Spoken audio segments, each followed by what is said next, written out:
Maybe I can ask a question while we wait. Sure. I've been trying to use Altera's ModelSim 6.3G, Uh-huh. and, and it works as advertised, with the exception that when I get a simulation that's running and it goes amok, I can't seem to escape from it by using a Control C or Control backslash or Control anything for that matter. Any suggestions? Yeah, look near the top middle of the screen, and I think there's a break button. Okay, well, I'll give that a try. I tried a lot of stuff. It was even one of the tabs that said that I could uh, uh, terminate the simulation, but it didn't do that. What I wound up having to do was simply go into XP's Task Master and terminate the process entirely. Oh no. Okay, well that did it, but that's not the best, I guess. Yeah, in fact, try that break, and if that doesn't work for me, send me what it is you're trying to simulate. I'll try it, and then I can reply back with an answer. Okay, well, it was just the always thing that went into an infinite loop, and I couldn't get out of it. Right. Well, that's something that's going to happen in real life every once in a while. Okay, all right, And thanks a lot. we're actually going to deal with that a little bit more today, too. Okay, Kirk, Okay. I'm gonna start recording. It looks like there might be some other questions. One more thing. I'm not sure Kirk can see who is talking at the time. So if you have a question, just please announce yourself. Yeah, if people have a question, even if I don't answer it, Okay. I'm going to try and read through the chats later, and I'll try and email you if I forget to answer you during the lecture. So go ahead and at least put your question in as a chat. So I think we're ready to start now. Is that okay, Michael?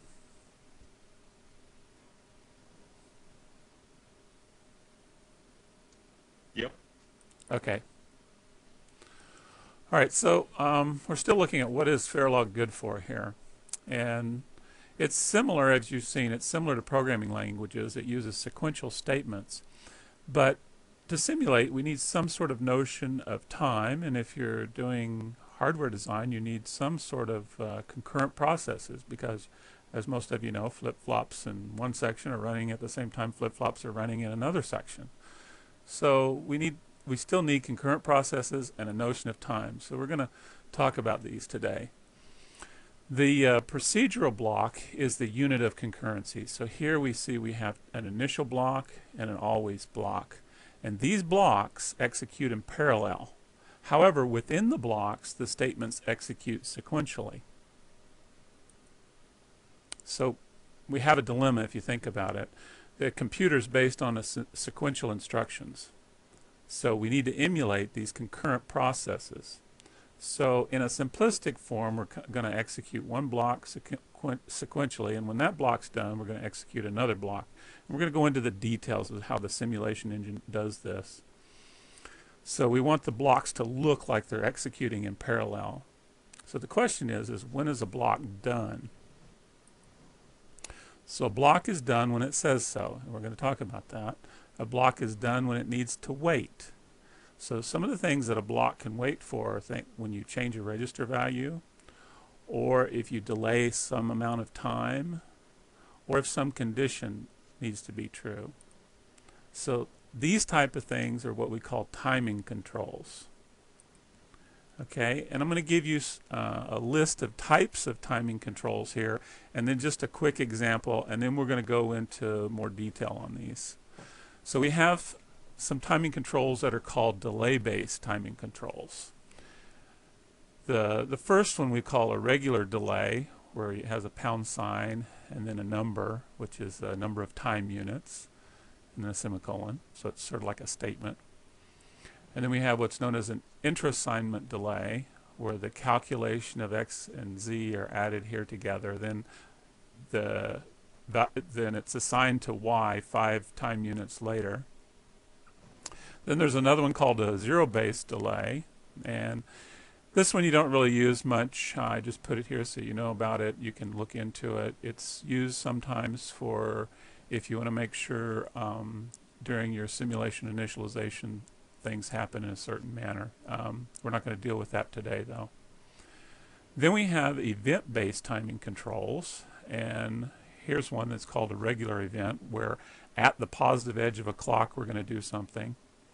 There's another one called named event, where you specify an event and then a name, and there's some more syntax that go with it. We're not going to deal with that today, but I want you to know about it. And then we have event or controlled. It's like the regular event, except you can have an or between one or more of these. And then we have level sensitive, where we're actually waiting for some condition to become true. So let's first look at the at statement. It's used to wait for one or more events, as we saw in the previous, right here, here's an at statement. So in this case we're waiting for the positive edge of clock to occur. So here's the syntax for it. You can be positive edge or a negative edge, either one of those, and a name. Or optionally, you don't have to even use positive edge or negative edge. It can be just the name, in which case it'd be either edge or any change. And optionally, you can have the or, like we had in the last example here. Okay, so what is an edge? We talk about pos edge and neg edge. An edge is any change, as far as neg edge, would be any change from a 1 to an x. It could be a 1 to a z, or a 1 to a 0, because remember, Verilog is a 4-valued logic system.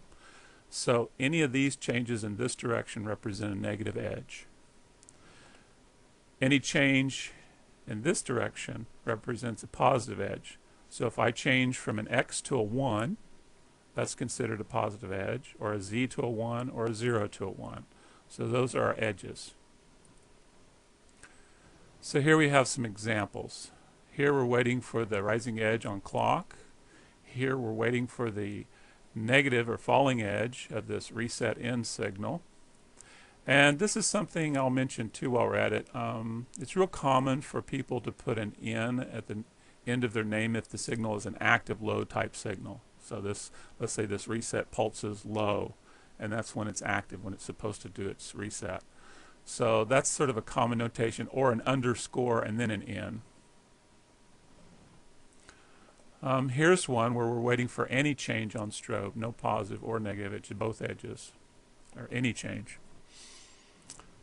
And here we're waiting for the rising edge on clock or the falling edge on reset in. So this is a very common notation that you'll use not only in your behavioral languages, but also in RTL code when you start to produce physical circuits. Now the at statement can also include a sequential statement after it. So it's optional. Here you see we have it's optional in the syntax. And here's an example. And that's equivalent to the following here, where you have at, and then your edge control, semicolon, and then your statement. Here it is again.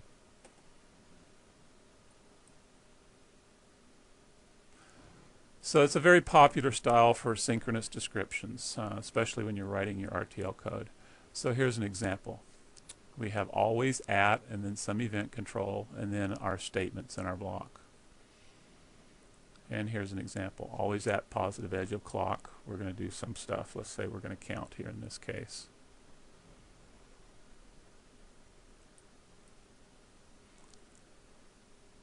Okay, the pound sign statement is used to wait for a time period. And this is the syntax, where you have pound sign constant semicolon, or it could be pound sign open parentheses expression close parentheses semicolon. Okay, where this expression will evaluate to a constant. Okay, but it could be a name, and that name is assigned a value somewhere else in your code. We'll talk about that later. Okay, and this pound statement waits for the specified number of time units before it continues on in your statements. And time units could be, nanoseconds, picoseconds, seconds. You can define that. We'll talk about that at some point. So here's some examples. In this case, we're going to wait for 10 time units, okay? And I'll use the term time units because, like I say, time units can be in anything that we want to put it in. So we'll just call it time units. Okay, so that's our regular delay. This is the zero-based delay. And here we have an expression. We delay this t setup, okay? And this will evaluate, this should evaluate to a constant. Same thing here. And here we've created a block that first it sets the clock to 0. Then we've decided to use a forever loop. First thing we do is we delay 20 time units. Then we change clock. We take the naught of the clock and assign it to clock. Okay, and then after it does that, since it's a forever loop, it goes back, waits 20 time units, and then does that again. So in other words, we've created ourselves a nice little clock generator here for simulation purposes.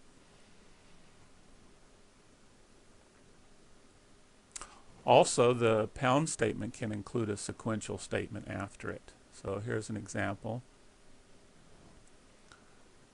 So here we have the delay, and then we have clock assigned to the inversion of clock. And again, it's equivalent to this.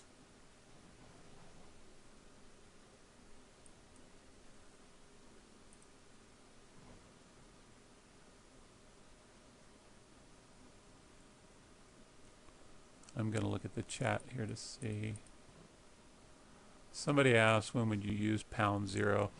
I'm not going to probably go into that today. Look it up in a good Verilog book. It's used mostly for initialization purposes in simulation. Not used that often. You probably really shouldn't need to be using it, but there could be cases where you need it. So let's look at what's called a blocking assignment now. And it can be used to wait for a time period before performing an assignment to a register. So here's a syntax where we have some target, which is typically a register. And then the pound sign, an expression, and another expression. So here's an example. Clock equals delay 50 time units, the inversion of clock. Okay? And what this does, it eliminates the need for a temporary storage between the sampling and the assignment. So it's equivalent to, I say temp equals some expression, and then I delay some time expression, and then I assign the target to my temp value. Or it would be like this, but this is more complex to understand, so it's easier just to use this notation. Okay, and so this is what it's equivalent to. So the key here is notice that the expression is assigned. I mean, you grab the expression and hold it in a temporary location, then you delay, and then you assign that to the target. Okay, wait statement. That's another one of those timing control things. It's used to wait until the condition becomes true. And it doesn't wait if the condition is already true.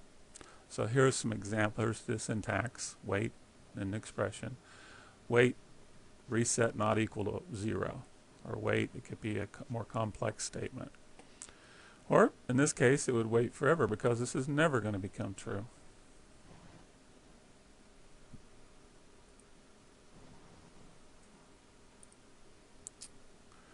Okay, again, the wait statement can include a sequential statement. So here's a syntax. Here's an example. It's equivalent to this, like the other ones. So, and I like this style better, but that's up to you. You can do either.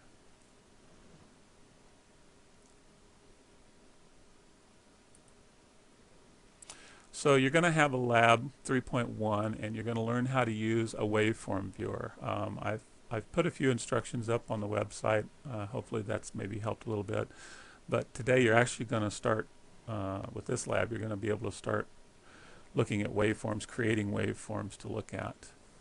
You're going to learn how to use the pound statement and the at statement. And you're going to learn the difference between various sampling techniques. And you're going to identify problems caused by event ordering and simulation startup. You're going to see a lot of these things today, so that you're aware of them and you know how to deal with them. So now we want to talk about event-driven simulation. Okay, so we have some simulation engine, and now we have all of these blocks, and we want to be able to simulate them. So how does a simulation engine actually go about this? So let's say we had a module and it had 3 blocks in it, a couple of always blocks and an initial blocks. So the simulation engine, what it does is it takes these blocks and it puts them in a, we'll call it a ready to execute pool. Now I'm going to give you kind of a simple overview of this whole little process. There's more to it, but this will get you started to understand it. So we're going to put all these blocks into this ready to execute pool. Then the simulation engine is going to pick one, and that's at random, typically. So it picks one, and then it starts simulating until it gets to one of those timing control things that we talked about. Okay?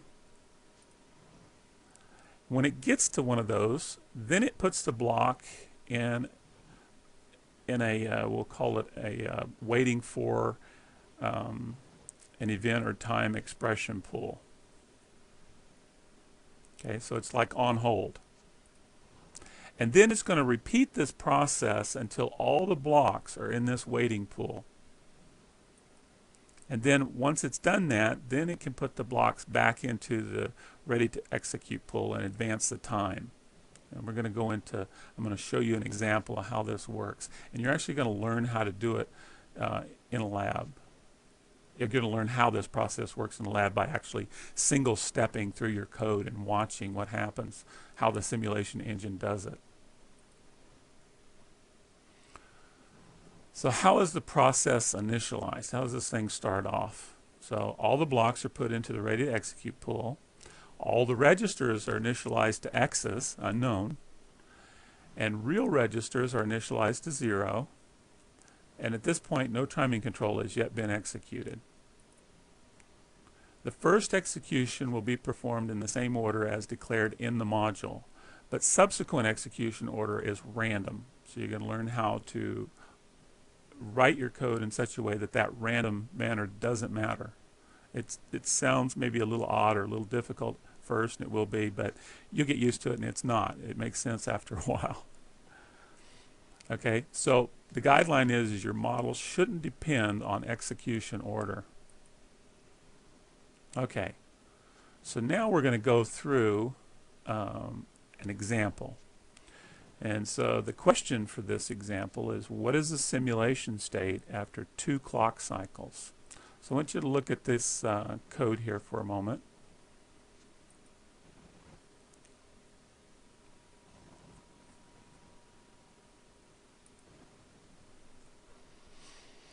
So here we have a module, excuse me, called model. We have some variables. We have an initial block here, very short. We have an always block. We have another initial block, another always block, and another always block. Okay? So let's look at what things are at initialization time. So I've got little arrows here. This will help us keep track of where we're at in the simulation. Okay? So the first thing that happens is our registers are all set to X's. So here's our registers up here. Okay? And we've got pointers sitting here to the beginning of these. Now they're sitting in this ready to execute pool. Okay, and our time is at 0 right now. Okay, so this block, which was the first one in the thing, it executes first. That's the first time through. Then after that it's going to be random. So this block executes, starts off right here, goes, sets count to 0, and then it's all done because it's an initial block and there's nothing more to do. So it's finished, it's out of there. Okay, so it's gone. Now this block executes until we get to one of those timing events. Well, this is one of those things. So it goes to right here and it stops, or it's halted. Okay, and it's kind of in that waiting. So now this block executes. So we start initial, begin, clock equals 0. So you see our clock value would change to 0. Then we get to the forever. Then we get to this timing control, which is a delay. And now it can stop and go into the waiting. Remember, we have to get all these blocks in the waiting state before we can put them back into the ready to execute pool again. So our time's still at 0. Okay. Now, what happened when clock changes from an X to a 0? Okay, that's a transition. What kind of edge is that? That's a negative edge. So now we woke this block back up. Okay, it gets put back in the ready to execute pull. It's not executing right now. It just gets put back in there. And this block over here, though it has a negative edge clock, it's not affected because it hasn't run yet. So we're getting there though. Time is still at 0. Okay, now this block goes ahead and executes because that's the only thing that will wake back up. I mean, it hasn't run yet, and we're at the negative edge of the clock. So it starts, and it hits right here. So now it's going to stop right here, and it's in our waiting area. So now this block can start executing. So this block starts executing sequentially. It waits for count to be equal to the value of 2. So that's another timing control. So again, we stop, and it goes into the waiting pool. Now, not all the blocks have stopped yet. We've still got this one over here. Okay, so now this block can continue executing. Okay, and it waits for the falling edge. And what does it do now? It's going to count, is going to increment by 1. So there it's incremented. Okay. Now, what do we have? We have all the blocks are waiting. Okay. So now it's okay to advance the time. And the next time here was going to be the 50. So we can go all the way up to 50 because nothing's going to happen until we get to there. Okay, once we get to that 50, then this block is going to resume. So what's it going to do now?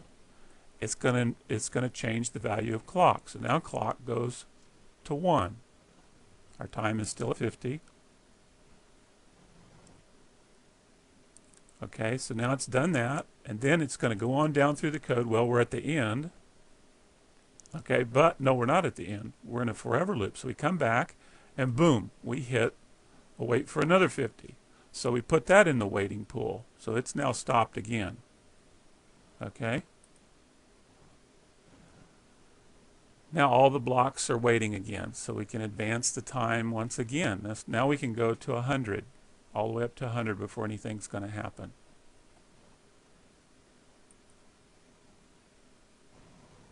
Okay. So at 100, this block is going to wake back up. It can start executing again. And here we change the value of clock to inversion of clock. So now it goes from a 1 to a 0. Okay, then we come back to the forever, and boom, we hit a timing condition, so it's now stopped again. So it's waiting again. And we're still at 100 time units. Okay, now notice we changed clock from a 1 to a 0. That's going to cause these other two blocks to resume. Okay? Now, we're going to just pick one of these two blocks at random because that's what the simulation engine is going to do. So we're going to pick this one here. Okay, so when it resumes, now foo is going to get set to foo plus 1. Well, foo is equal to x's, so it's still going to be x's. Okay, and then we go on down, back around, and boom, we hit another timing thing. So now we're stopped again. Okay, that one's waiting. Now we come to this one, And here we increment count, and then since this is an always block, we start back around, we come through the always, boom, we hit another timing event. So now this one's stopped again. So they're all sitting in the waiting pool now. Okay, so count got incremented to 2. And our time is still at 100. So now what happens? Well, count got set to 2. This thing had been waiting for that. Okay, so this condition now became true, so this block resumes. Okay? But now look what happens. After we hit that, we would write out count as equal to 2. Because this is an always block, we would keep coming around. Now it would say wait for count equal to 2. Well, it is 2, so we're going to write 2 again, and we're just going to do this forever and ever, and you're hung. Okay? That's the important thing to remember. Is what could we do to keep this block from hanging like that? Anybody want to send a chat or talk?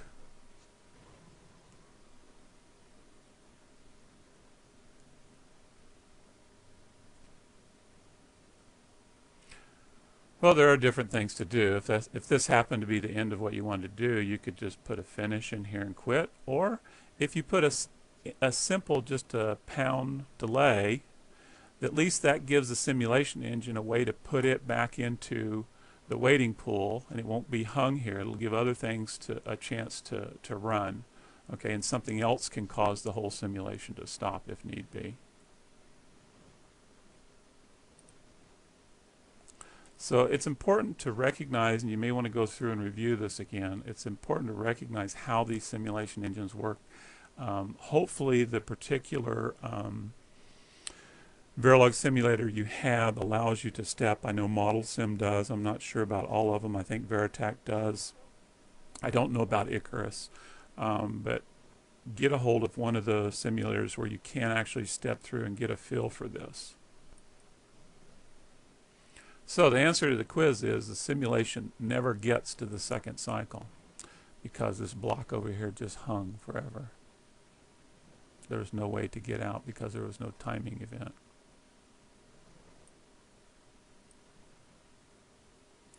So in lab 3.2, I want you to learn how to single step through a model execution using the interactive mode and witness the sequential execution of the parallel blocks and examine the sequence of event-driven simulation. And that's actually the end of today's lecture. It's a short lecture, but I want this is important that you understand this before we actually move on to the other stuff. And I want you to actually try it out and spend some time. So we can open this up to questions, or I can go through that again.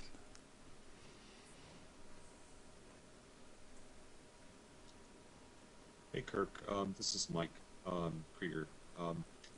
Does Icarus, did you say that Icarus has a sequential, interactive mode? I didn't notice any. No, I don't know about Icarus. I haven't looked to see. ModelSim does, and I believe the Veritech does.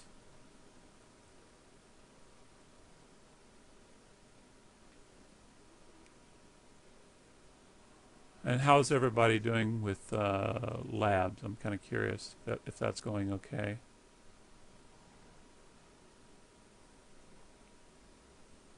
I'm gonna. There's a few people that are muted. I'm gonna unmute them again so they can get through. Okay. I'm not getting any questions on my chat window, so let me just see if I'll go through them and see who's.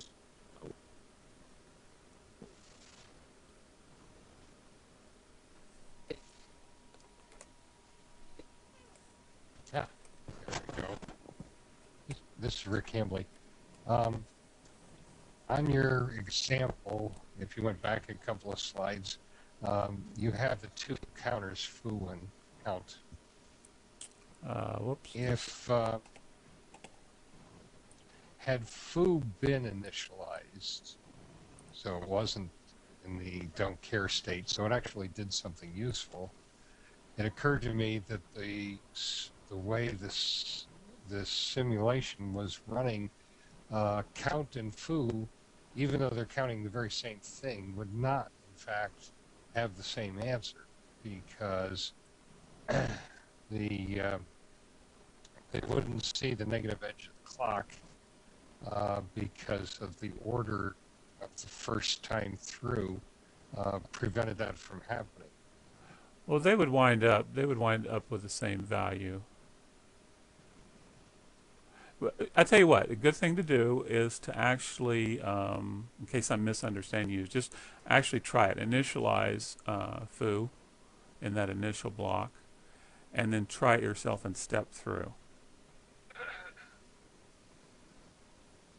Yeah, I'll have to do that. See, Yeah. I had the impression that foo could have wound up in your scenario one step behind count. Well, remember now, a lot of these things, even though it's bouncing back and forth, it's still doing at quote the same time. Okay, the simulation is still at time, say 0 or 100 or whatever, but it may bounce between blocks before it's finished doing everything at time 100.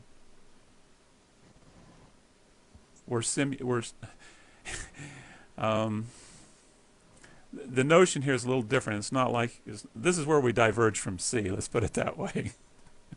C-type programming. Yes. Well, I used to do bit slice design in hardware, which is sort of before FPGAs, and so I'm sort of sensitized to this kind of stuff.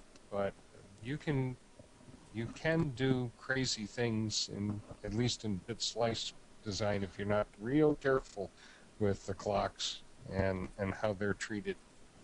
Even though the order of execution of, say, between this this block here and this block here is different. I mean, you can't tell which is going to happen first. They're still happening during the same time, so to speak. Okay, so our time is at a certain point. Let's say we do this one first. Count gets bumped up to 1. Then we go over to this one, and foo gets bumped up to 1. Okay, even though foo occurred after this one, time-wise, it's still at the same time doing the calculation for it.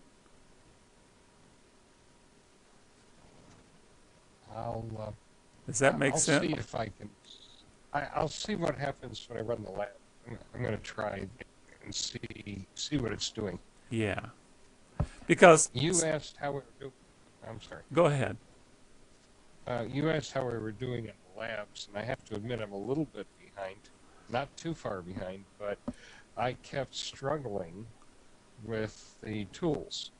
Okay. And so Hello World and very simple programs gave me great fits until I just beat up on the tool, in my case ModelSim, the full ModelSim, until I could figure out little things like why when I made a change in a module, the simulation simulated the old one, even though I thought I compiled the module, and it has to do with the fact that the source code didn't get saved, and so the compiler compiled the old source even though the new source was staring at me.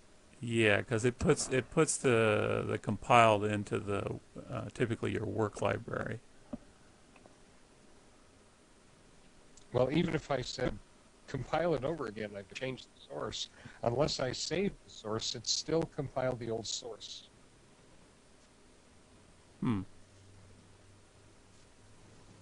So it's an editor problem.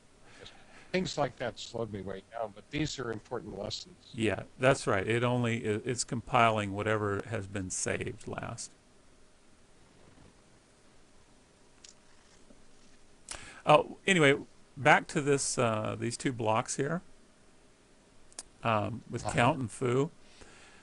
The whole idea is we want this simulation engine to make these look as though they're concurrent.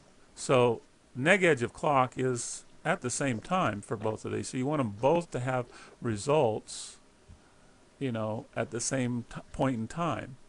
So let's just say at time 0 here that we had a negative edge of the clock.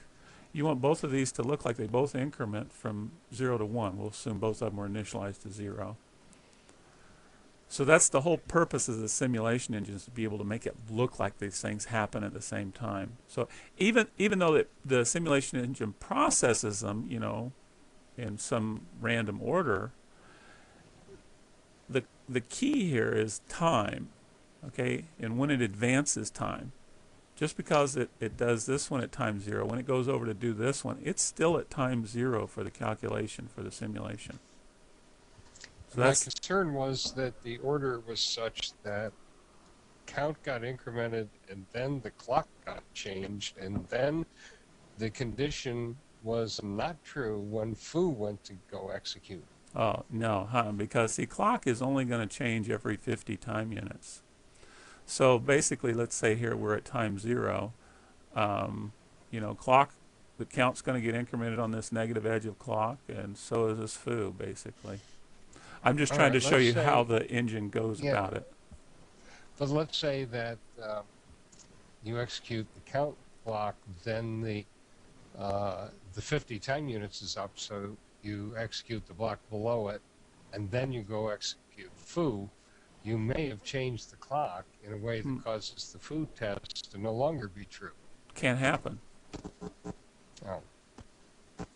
Okay, because this one's only going to change every 50 time units. Okay. But it will change.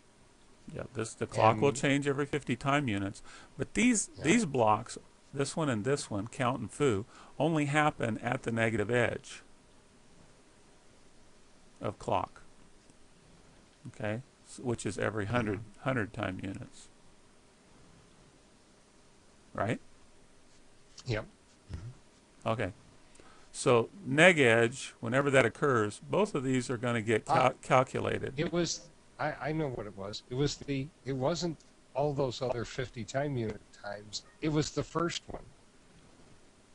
It was the first one where clock went from X to 0.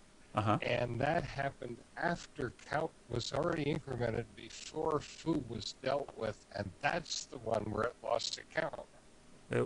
Well, I won't lose it. We just go try it. You'll see. You'll see what happens. Well, foo didn't increment in that case. Well, foo was unknown, so we didn't see it increment. No. I'm saying if foo had been initialized like count. Well, go try it. Yeah, I will. Okay. It'll be fun. Yeah. It's an initial condition anomaly, I think, that might show up in the simulator that wouldn't show up in the real world.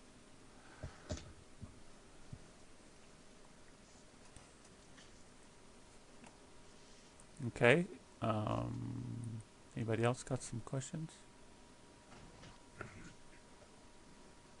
Let's see. I think we got some questions, but I got to look through them. Let me look, see if there's something here.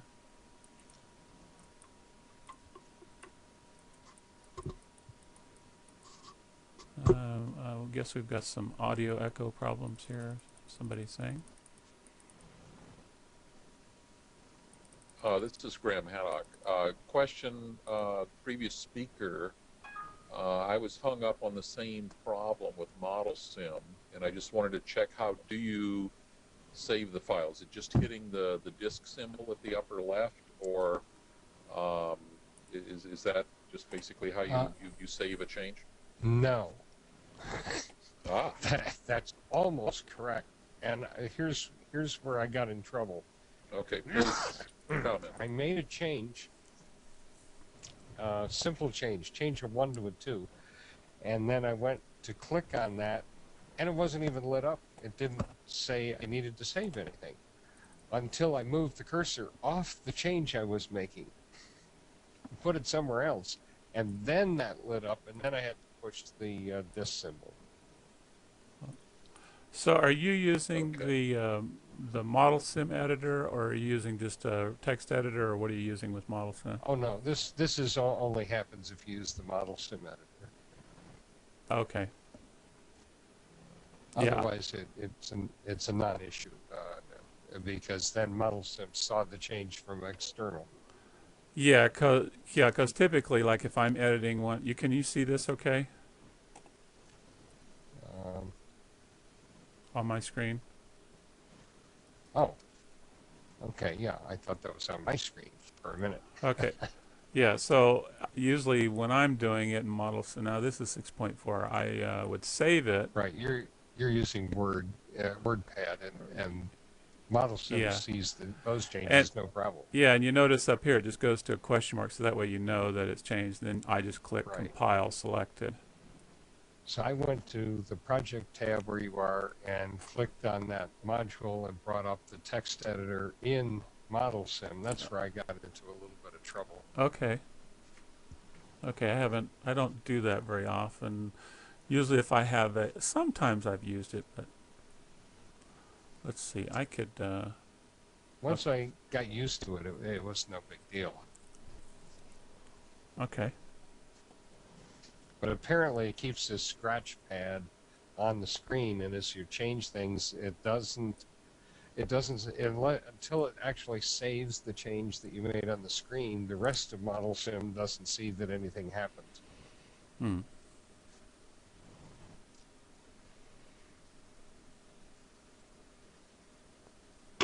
Yeah, this is Graham. The same thing had me hung because I'd actually typed the whole thing in the ModelSim editor.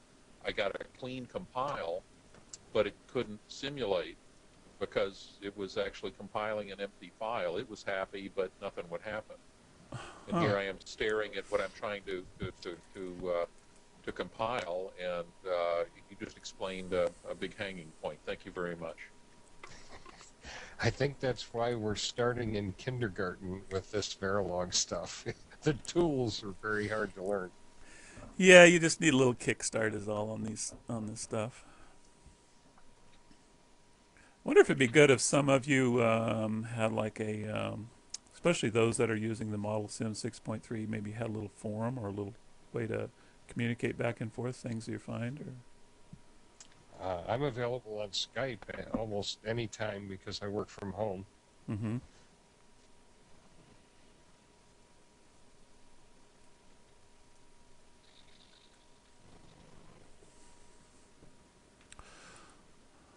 Anyway, I use ModelSim. I've been working on this Aussie Janus Verilog stuff, and you can see there's a lot of stuff you can do with ModelSim. You're going to actually generate today. You're going to be able to generate some waveforms, simple waveforms. This is actually a simulation that I'm doing of my new Aussie Janus Verilog code, and trying to get it debugged. So you can zoom in and out on things on ModelSim with this zoom mode here. You can do a full screen.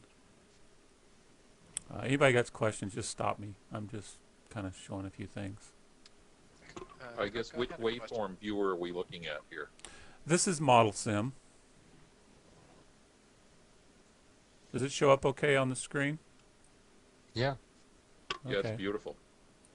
Yeah, and you'll notice that for logic 1s and 0s, the color is green. For tri-state, you'll use red, and for high impedance or Z, you'll use a blue.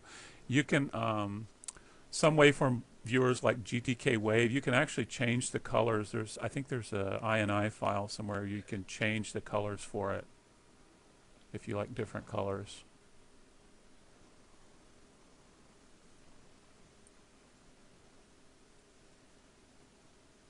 Say, Kirk. Uh-huh. I wrote a question on the chat there about one of your commands in ModelSim. Maybe you could respond to that. Oh, okay. Hang on. Let me open my chat window. Part of the problem is you don't see my chat window, but it covers part of my window, so I kind of tend to minimize it. What was your question now? In ModelSim, you used a command vsim-l work.hello. Do you recall that one? Oh, yes. Well, I found that really all you have to type is vsim hello, and Okay. and so the rest of that stuff kind of confused me. I didn't understand what -l was supposed to do for you. -l is just a library, and I basically was just telling it to include the work library, and I told it specifically which file. But if that works, that's good. Okay. I don't typically use VSim, I'll show you what I do here. Like for this simulation, I assume you can see everything okay. I'll show you what I actually wind up doing. I'm going to open a file, edit, whoops, I can type. Okay, I have a basically a little script file here that basically has VSim in it. It tells what the time units are. It includes different libraries because they have different physical libraries I want to include for this Altera part. So I've got different libraries I've included. Also my work library, some other arguments, and then the very top level of my simulation, which is sim.v. So if you look over here, you see sim.v. So this module basically I'm using for my Aussie Janus simulation, and it kind of drives, it's behavioral code that actually drives down in here, here it is, my actual Aussie Janus Verilog code. And so I drive signals for all this. So the rest of this code in this module interfaces to the Aussie Janus FPGA, so to speak here, and drives it with certain waveforms and stuff. So I can do simulation. So I'll send stuff from I'll pretend I'm sending stuff from the USB chip to Aussie Janus and back and forth. Let's see. So the rest of all of these modules, other than this sim, these are all the Verilog, well, not this one. This is another one I wrote just to simulate the USB chip. So sim.v and this one are not part of the real FPGA code, but all of these other modules go in the FPGA. They're synthesizable RTL code. Okay, so like here's the very top level of this Aussie Janus that I'm working on. And if we scroll down here, we'll see here's all the pins, module Aussie Janus, all the signal wires, and then all the code on down through here. So back in sim.v, I actually instantiate that module, call it right here. And this is my little behavioral model for the USB. So it has these different flags, the data bus, the read and write signals, and a couple other signals I made up. So it's just a behavioral model, a simple behavioral model of the USB interfacing to the FPGA.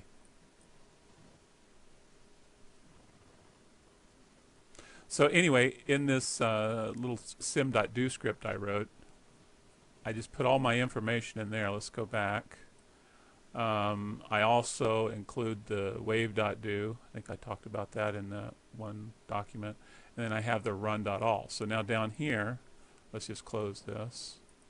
Down here, if I type do sim.do, it's going to, so you can see it right there, do the vsim and everything. It's going to actually start running all of this. And so now my simulation has started here. It finished. So now, for some reason, ModelSim doesn't update that window all the time, so I have to wiggle it there or do a zoom here. Now I can see the results of my simulation and all the stuff that's running.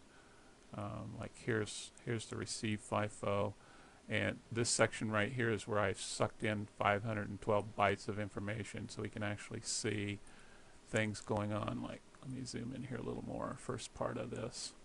There are, in the communication protocol, there's some sync bytes at the beginning, and then there's some data. So I put in some data that is easy for me to recognize on the screen, and then my code, my simulation actually checks to make sure that the data is getting to the right points at the right time. So I actually test it. It actually tests it to see that it's getting where it should be. So that's all kind of things that you'll be able to do later on. So this is just a transfer. You can see the read and the OE that I'm sending to the USB chip, and you can see data flow here. See state machine. This is a state machine that's running. You can see it goes to different states, and then as it receives different values, different registers get loaded with things. So that's some of the neat things you'll be able to do later on.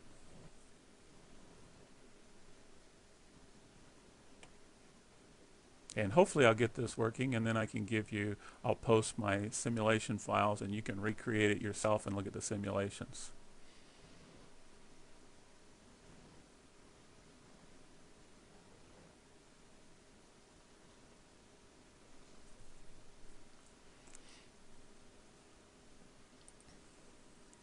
That's pretty slick.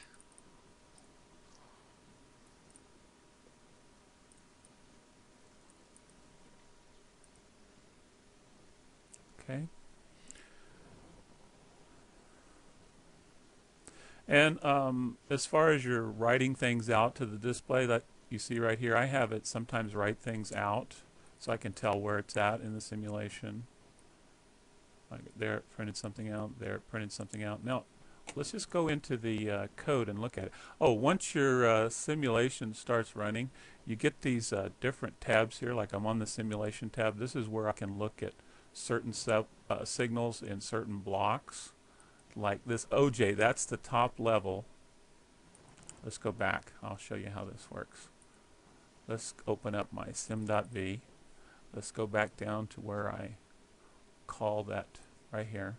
So here's my Aussie Janus, which is referring to, where is it here? AussieJanus.v, because it has, my module name has the same name as my file name. I try and do that, except there's one here that this one didn't. I need to change that one. So anyway, here's Aussie Janus, and I give it an instance name, OJ. So that's what you see back over here in this instance list. So this is OJ. So then underneath are all these different modules that are used. And so you can look at the signals within each module that way. Okay. So like this one, well, let's say. Anyway, you can see the signals are different. Then you can decide which signals you want. I tend to separate, like, let's say RX FIFO. I tend to put little dividers in. You know how to do that? Maybe I can show you how to do that. Let's just say we wanted to add a divider to help us organize some of our signals. I can just right-click and insert divider. Okay, and we'll call it lab stuff. Okay, so then you can make a divider. You can move these things around. Okay, just kind of helps you organize your signals into groups that way.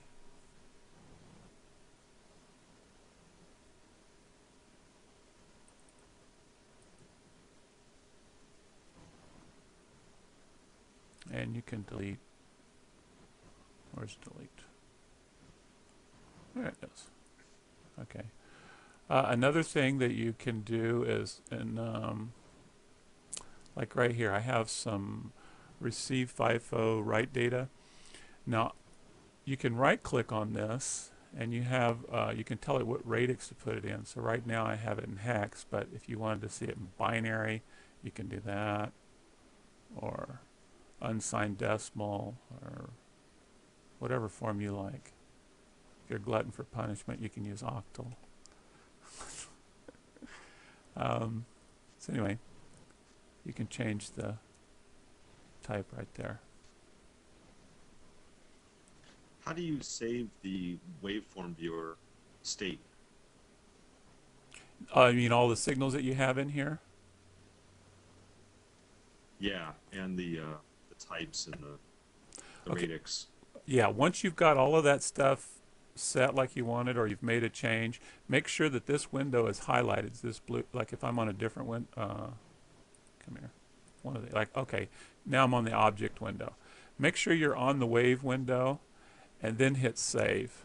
And it'll ask you if you want to save it, and it's going to use the same name I've been using this way, wave.do, and I'll just say okay. Okay.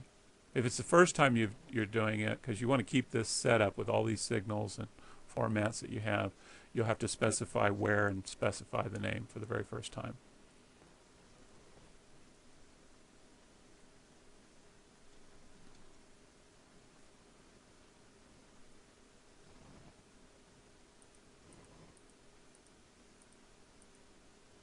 So that was a burst of like 512. bytes of information there, which is just part of the simulation time. Here's some more. This is transmit stuff.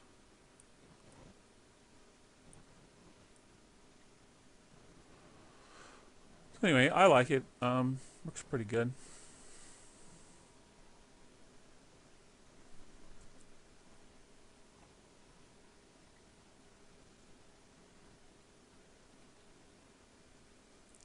So hopefully you can create a few waveforms here in the next labs. And remember your little zoom buttons up here if you're using ModelSim. And there's a lot of buttons on here I don't think I've used for a long time. Now up here you can see there's a step function right here. There's a step where you go into it, one that's a step over, step out. It's different ones, but you use a step probably quite a bit. Here's the break button. Like if your simulation's taking a long time, you can hit break and it'll just stop it.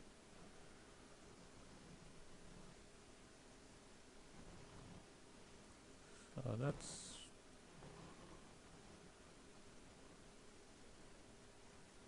the main buttons, I think.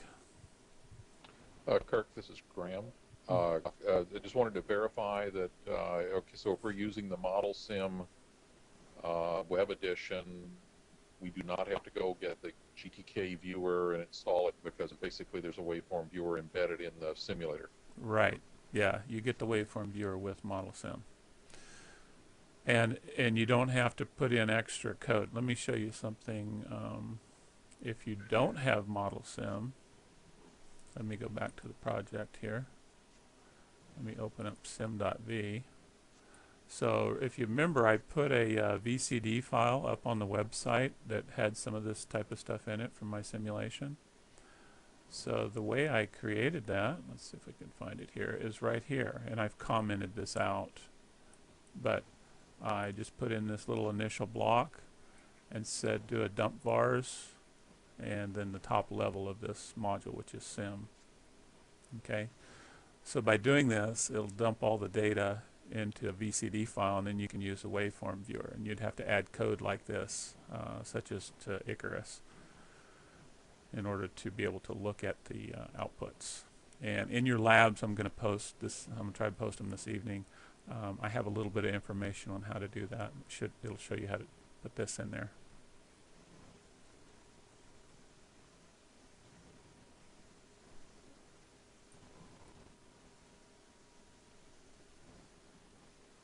But since with ModelSim, you know, you can select the signals, you can put them in the waveform window. It's just kind of all there in one environment, which is nice. And there's a similar thing like this for Veritaq.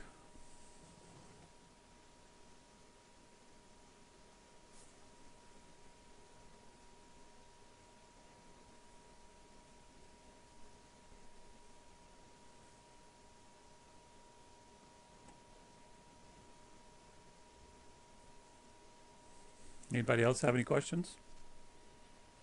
Let me check my chat window here again. I haven't been paying attention. Somebody said, what version of OJ code are you simulating? This is my own version. It's not posted up yet. It's something new that I'm working on. One of the things I'm wanting to do is, right now you know that there's a dependence upon order of the boards on the Atlas bus, and that's due to a design issue. And so I'm wanting to change the design, and so which will involve changing Aussie, Janice, Mercury, and Penelope FPGA code. So I'm working on that at the moment.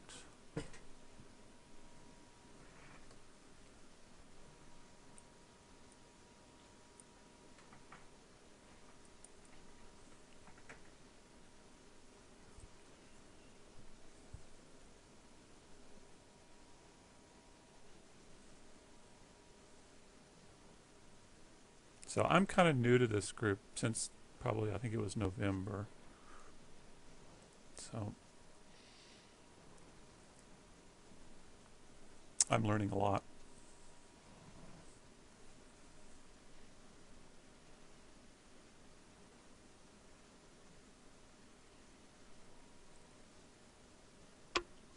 think we're all learning a lot. Sometimes the hard way. Yeah. I know this last several days I've had a bug, and it's been driving me kind of nuts. It's not, the simulation doesn't show it, but when I go to, I'm using the Quartus tools, and in the Quartus tools, it has what's called signal tap, so that you can actually use, I use a little byte blaster. I connect up to my Aussie board, and with the signal tap software running, you can actually capture internal FPGA signals. And so I'm getting a difference between internally what's happening in one area and what I see in my simulations. And I haven't quite figured out why yet. It's sort of a weird problem. So I'm working on that. Hopefully I get past that, then I can make some progress. But that's sort of a neat little tool, is the signal tap. You might want to look at that sometime. The Aussie board has a, let's see, which connector is that? It's a JTAG. It's the second one down from the top on the back side of the board there. You can connect a byte blaster to it. Or if I had a USB blaster, I wish I had that instead of this byte blaster, because this byte blaster has a real short cable. My laptop has to be within a few inches of the system. Is that like that tool like ChipScope? Yeah, it's like ChipScope. Allows you to be able to capture those internal signals and look at them, see if things, just like using a scope sort of inside the FPGA.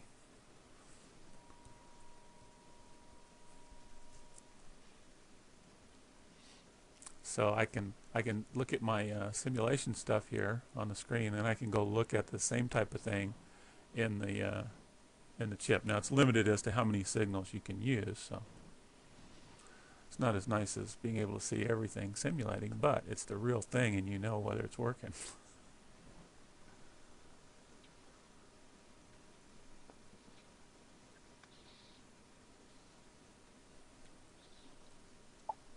Say, Kirk. Mm-hmm. This is Joe Martin. I have a thoracic blaster, and is this thing going to be useless to me? Should I just bite the bullet and go buy the Altera's cable, or what? I'm not familiar with that one. Okay, well, it was touted to be identical to the Altera's cable, but I don't know that that's true. There's been some comments that maybe it wasn't true.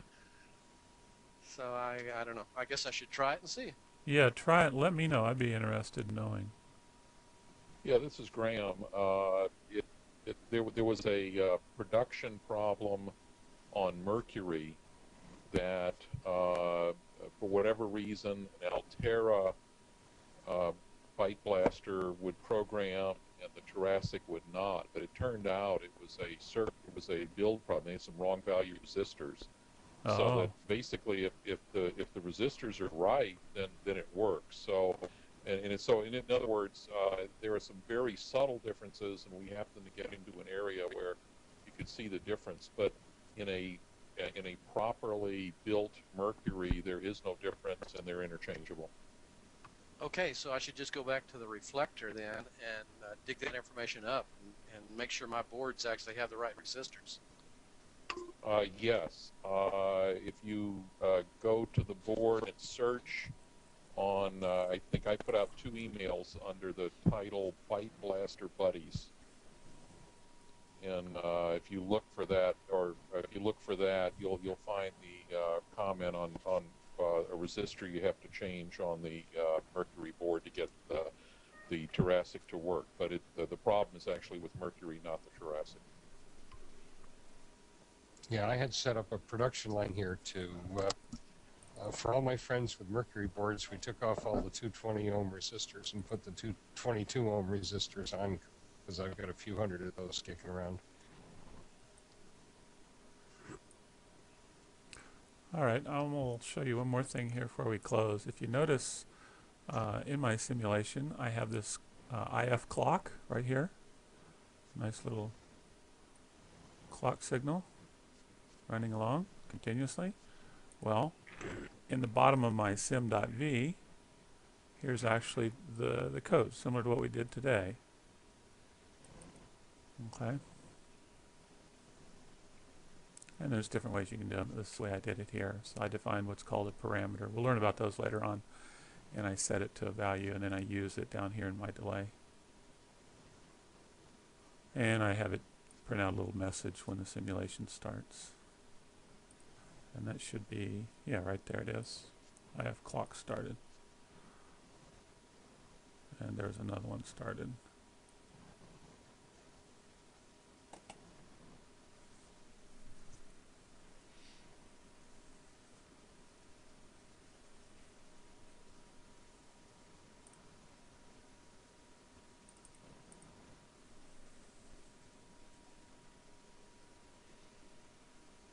So there's a lot of neat things we can do. I'm hoping more people learn it so they can get into looking at some of the FPGAs. That was my interest in this project, was actually the what was going on in the FPGAs.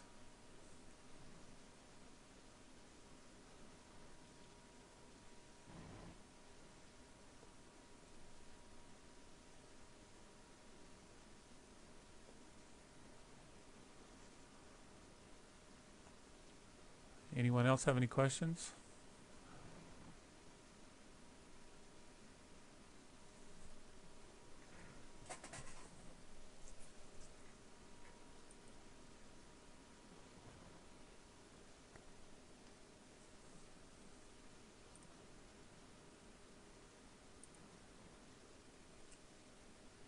Okay, Michael, I guess we're done for today.